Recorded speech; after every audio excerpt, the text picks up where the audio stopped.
La palabra tutor viene de tueri, que significa cuidar, y esa es la función de un tutor facilitador en la educación a distancia.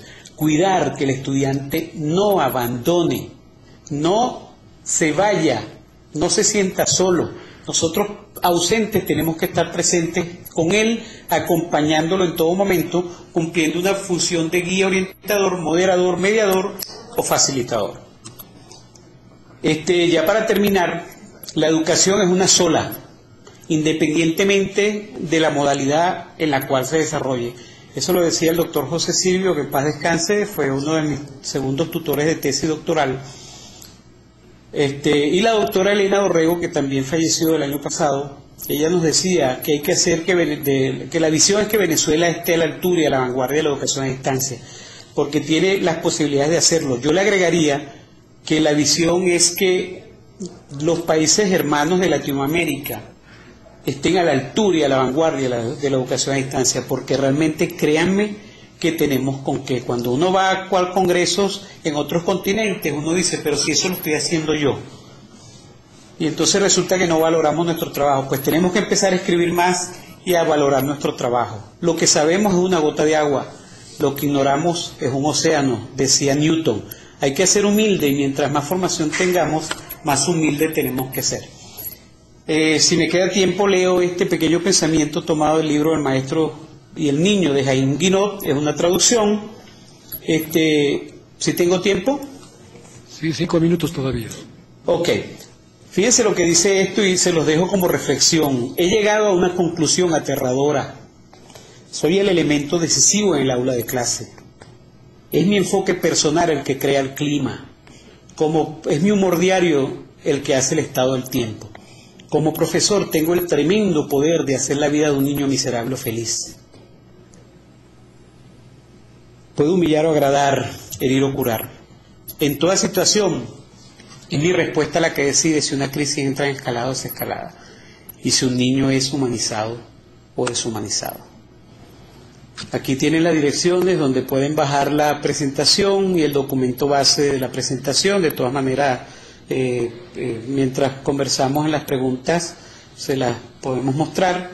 Y también van a tener mis señas, las direcciones de Twitter, el blog, las direcciones de email, mis teléfonos para que cualquier consulta o cualquier comentario, estoy enteramente a la orden para apoyarlos en lo que ustedes consideren puedo ser de utilidad. Muchísimas gracias. Gracias. Aquí hay unas preguntas del público que dice lo siguiente: ¿cómo se controlan las horas de planificación de un curso en la educación virtual? ¿Cómo se controlan las horas de planificación? Pero mira, eso yo básicamente diría que eso depende de la entrega que tenga cada uno de los profesores, ¿no? De los tutores. Hay casos. Yo puedo dedicar 10 horas de planificación, como puedo duplicar ese número de horas, 20 horas de planificación. Yo diría que por cada hora de planificación que uno hace para la educación presencial, eso es una opinión muy personal mía, yo dedico un aproximado de 4 horas para la educación a distancia. Eso en cuanto a la planificación. Y algo parecido ocurre en cuanto a la facilitación, cuando estamos actuando como docentes facilitadores en un aula virtual o a distancia. Hay otra pregunta, dice, ¿cómo motivar a los alumnos a ingresar a un aula virtual? ¿Y qué técnicas se podrían utilizar? Bien interesante.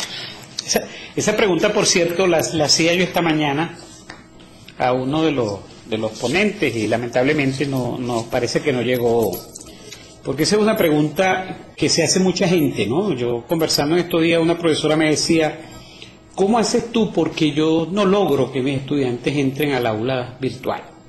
Si no les digo cuánto hay para eso. El cuánto hay para eso es la nota. Cuando una actividad aparentemente no tiene una ponderación, un valor, pareciera que la gente no le da importancia.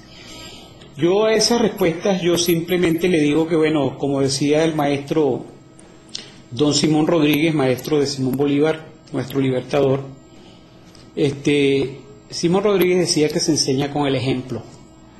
O O sea, si yo quiero que la gente entre en un aula virtual, yo tengo que dar el ejemplo. O sea, si yo soy el profesor virtual del curso, yo debo ser el primero en entrar al curso, el primero en motivar a los estudiantes, mandándoles mensajes de correo, llamándolos por teléfono, preguntándoles el por qué en un momento determinado tienen 2 o 3 días que no asisten. O sea, yo tengo que atender a los estudiantes. Quizá en la educación presencial algunos nos damos el lujo de no tomar en cuenta a los estudiantes y a veces no nos damos ni cuenta cuando asisten o no asisten. Pero en la educación presencial, a distancia virtual es notorio, más cuando se usa una herramienta como Moodle, por ejemplo, y algunas otras, que llevan un registro del estudiante, de todo lo que es el estudiante, y no solo el estudiante, también el profesor desde el momento que entra hasta el momento que sale. Hay estrategias como usar foros para discutir estudios de caso, ¿ok? Para solución de problemas. De repente les mando una lectura que está relacionado con un video que yo sé que puede gustarle a los estudiantes porque es un video adaptado a su época, a su contexto. A eso me refería cuando decimos que hay que apropiarse de la tecnología. O sea, cuando el docente se apropia de la tecnología, es capaz de sentarse a diseñar estrategias para propiciar la participación y para propiciar la colaboración en los estudiantes. Yo no sé si le respondo la pregunta. Hay otra pregunta que es es fácil. Siguiente. ¿Cómo incentivar a los docentes de la universidad a crear contenido de calidad? Es bien interesante. Pues nosotros somos de los que siempre también planteamos el cuánto hay para eso, ¿no? O sea, yo no voy a dictar un curso a distancia porque eso me da más trabajo y realmente es muy cierto y me van a pagar el mismo sueldo. Eso también es muy cierto. Entonces, bueno, nosotros en nuestra universidad, aquí en la Universidad Central de Venezuela, a través del sistema de educación a distancia, hay una propuesta, se está revisando un reglamento, digámoslo así, de incentivo. ¿Ok? Eso está bajo la coordinación de la Coordinación, valga la redundancia, de Educación a Distancia que dirige la doctora Carmen Dornés. Y se está revisando ese reglamento de incentivos que tiene que ver no solo con quizás dar una prima extra a los profesores porque realmente el trabajo es más fuerte, sino que de repente pudiéramos en un momento determinado darles una tarjeta de conexión a Internet, facilitarles la conexión a Internet, que no sea yo el que tenga que pagar, por ejemplo, la conexión a Internet para estar desde mi casa atendiendo a mis estudiantes, sino que pudiera la universidad darme una especie de beca para que yo pague ese servicio. Facilitarle, por ejemplo, a los profesores que cuesta tanto en nuestras instituciones, sobre todo en Latinoamérica, equipos de computación para que tengan en su cubículo, en su oficina, un equipo con todas las condiciones para que pueda atender a sus estudiantes, con cámara, con los programas adecuados, bien sea de software libre o de software propietario, para poder atender a los estudiantes. O sea, sí hay que buscar mecanismos. Y un tanto también diría yo descargarlos un poco de asignatura. Me explico. Si un profesor dicta 4 asignaturas y yo lo voy a poner ahora a dictar un curso en línea, yo no le puedo dejar las mismas 4 asignaturas porque lo voy a matar. Porque el trabajo en línea es mucho más fuerte que un trabajo presencial. Requiere de más dedicación, de más tiempo, porque hay que atender a los alumnos casi de manera individual. Entonces, hay que buscar maneras, hay que buscar firmar alianzas con instituciones, con empresas como la telefonía, por ejemplo, para que haga planes más económicos para los profesores. Cualquier cantidad de cosas podemos implementar. Hay otra pregunta de Twitter que dice lo siguiente: ¿cómo realizan el seguimiento al trabajo de las personas que capacitaron en la metodología expuesta? Mire, por los trabajos, la mayoría de los profesores,